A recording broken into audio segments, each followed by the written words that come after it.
Amen.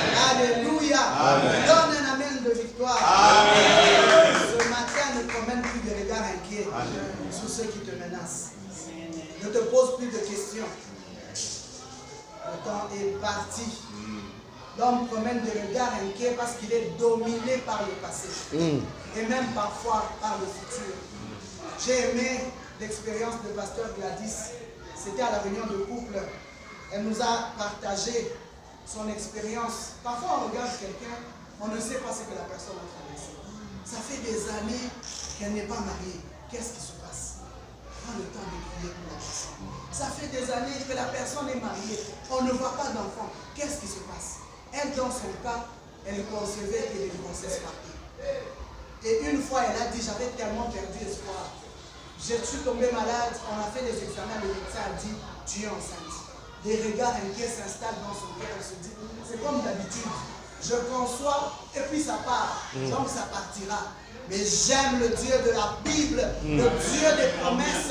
Cette fois-là, il y a eu un message à la chair à travers un homme de Dieu qui a dit, maman Gladys, touche ton ventre. L'année prochaine, à la même période, tu porteras un enfant. Et nous avons tous entendu ce témoignage. Ne promène pas des regards inquiets. Ne promène pas des regards inquiets. Nous voulons dire comment faire pour ne pas, lorsque une situation te pousse à t'inquiéter, il faut se souvenir que Dieu voit au-delà de nos attentes. Amen. Ésaïe 55, verset 8 à 9. La Bible dit, mes pensées ne sont pas vos pensées. Nos pensées visent généralement le soulagement immédiat. Je veux être guéri tout de suite. J'ai prié, je suis entré en retraite, je veux une réponse tout de suite. Tu es capable, Seigneur, aujourd'hui de parler à une personne qui est même un prophète. Tu es capable de donner une solution. Mais ce que j'aime avec le Seigneur, il travaille pour une solution éternelle. Ce n'est pas pour aujourd'hui.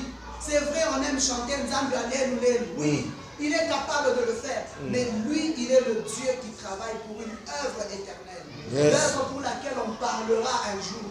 On parle de la femme au sang coulant, on parle de Job.